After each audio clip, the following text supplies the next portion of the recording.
everyone, and welcome to Take Two Radio. I'm Pam, your host, and I found somebody walking along the street and decided to bring her on to co-host with me. Because Sabina has not co-hosted with me in ages, so... Yeah, that would be kind of difficult for you to find me walking along the street near you, but okay. Yeah, well, no, you might have been visiting me in Chicago. Atlanta's not that far away. So, what you been up to? Work, babysitting, work. Yeah, all that and then some. That's boring. Yeah, well, but it's something we all have to do, right? You have to get money to go save up for all your little events and perks and things that you get to do. Yep. So that's a good thing, I suppose. But anyways, maybe we should talk about our guest. Sorry, I'm a little off here. Nothing's cooperating today. It's one of those tech days that I usually have on a Monday, and it's just carrying over to today. Maybe because I didn't have any yesterday, now that I think about it. Okay. Anyway, I'm back now. But our guest today is an actress, a producer, a writer, and a director. She's also an advocate, and her name is Cassidy McMillan. She's here to talk about her new award-winning documentary, and it's called Bullies and Friends. Cassidy also is the president and CEO of McMillan Filmworks, which produces projects that bring light to important social issues and causes, like the environment, animal rights, and, of course, bullying, which we're going to discuss tonight. She serves on the board of directors for the National Organization Against Bullying called National Voices for Equality, Education, and Enlightenment. And that's the longest opening I've ever had, so welcome, Cassidy. Thank you, Pam. Thank you, Sabina. Thank you for having me on. You're very welcome, and thanks for putting up with the craziness today. Oh, no craziness. No. Yeah. You'd be amazed. But I did give a little bit of background on yourself for our listeners, that you're an actress and a director and a producer and a writer and all that. Is there anything else you'd like to fill us in on, like when you started becoming a director, a writer, anything like that? I've been writing for about 6 years now, different scripts and developing things, but I've been acting for, over about 10 years now, and on TV and film projects, whether for ABC, NBC, CBS, the usual suspects there. And, right. Yeah, so that's a little bit about myself. Well, one thing I wanted to mention is that you were in a play, Joseph and the Amazing Technicolor Dreamcoat, and too bad I missed you because I saw that play 5 times. Oh, wow. Yeah, it's a great, great show.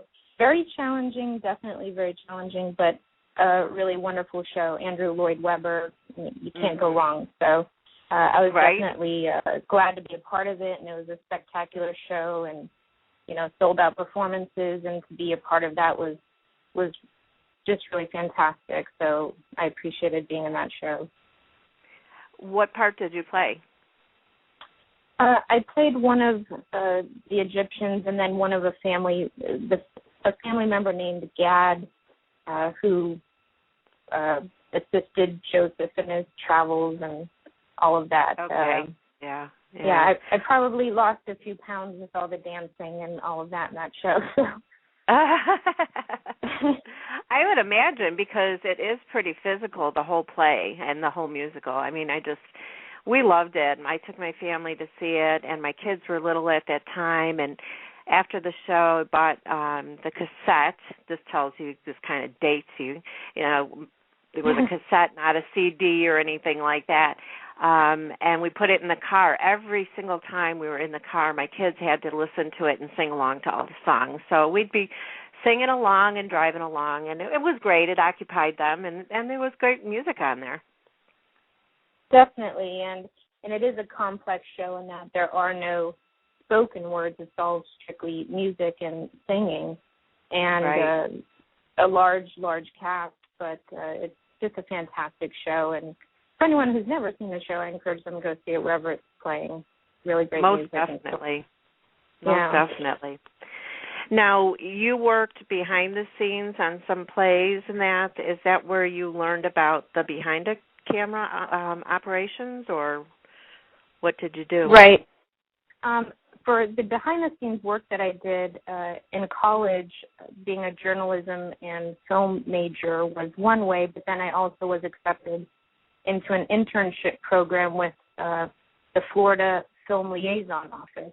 And so my one-year internship there, I worked behind the scenes with various crews, whether shows for HBO or other aspects, commercials, documentaries, and then in addition started working on major films and small roles, and also helping behind the scenes in production, and then working on some independent films, some short films, and then also started producing stage plays and musicals as well as acting in them, and then eventually that all transferred over into me directing, producing, and writing this 90-minute documentary film that, Bullies and Friends, which is now slated for global distribution with a worldwide distribution company.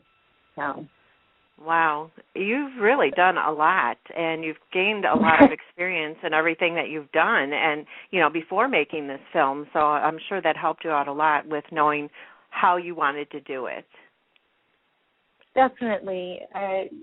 From seeing certain things, and I knew exactly how I wanted the film to be, the different aspects I wanted to show, that I wanted to show a complete picture of this particular bullying incident and teen suicide that happened due to bullying, and I also wanted to provide solutions within the film and not just say, oh, this was a sad story, but I also wanted to be able to provide answers and solutions to parents, teachers, other kids, and communities.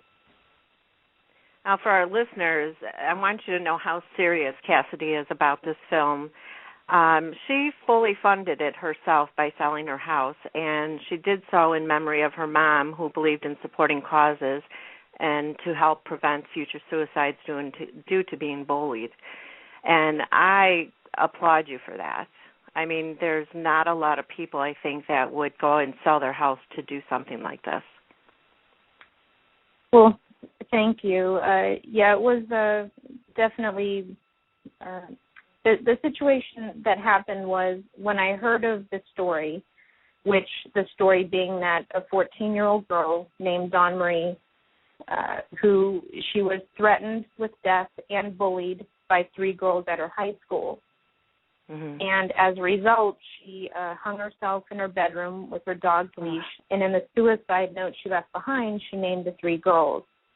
The incident then sparked national outrage, led to a groundbreaking investigation, which culminated in the landmark precedent-setting court case where for the first time in North America, teens were made to stand trial for bullying. Mm-hmm. I had seen a story. I was watching a particular episode of the Oprah Winfrey Show. I recorded it to watch specifically. And when I saw this story, I was just so moved and compelled as an actress, as a screenwriter, as a producer and a director, that I wanted to write the screenplay for the true story to bring it out to a wider audience to help kids and families, as well as then I realized it would make a great documentary film as well to go behind the scenes, show everyone involved, including one of the main girls who was brought to trial for bullying is featured in the film. So at the same time that was happening, my mother was diagnosed with a terminal illness. And I had secured the life rights from the family. Other studios and networks wanted to buy the life rights from the family. But when I spoke to the mom, her name is Cindy, and when I spoke to Cindy, she just, according to her, she said, she appreciated my vision for the story, mm-hmm. and how I wanted to tell it, and I didn't want to sensationalize it, and that my goal was to prevent another boy or girl from taking their life due to bullying.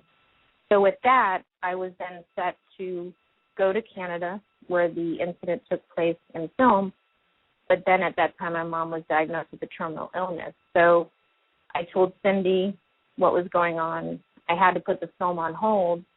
And then, sadly, my mom passed away. I was with her and by her side. Sorry to hear that.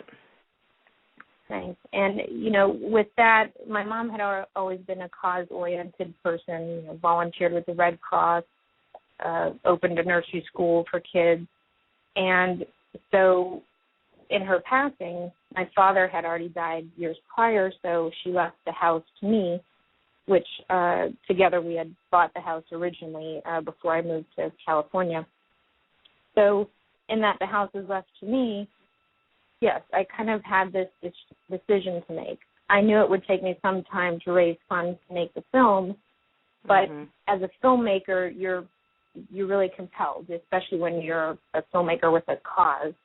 And I didn't want to wait. I didn't want the story to get away, and I wanted to get it going as soon as possible to help kids and families. And so I just sort of took a leap of faith. Some might say maybe it's a little crazy, but, I believe in the positivity of things, and, it'll all come back to you in the end. And so I took the money from the sale of the house and put it toward the film to make this film. And, while I'm now currently renting, but that's fine because what I've gotten is at preview screenings at some schools where we've shown it throughout the U.S., the schools that have been requesting it, where we can with the preview screenings where I've shown it, when I've had those students, both boys and girls, come up to me privately after the showing and after I speak on the topic, and these kids tell me that, you know what, I was like this close to killing myself because of bullying. I had it, it planned out, whether it was pills or whatever.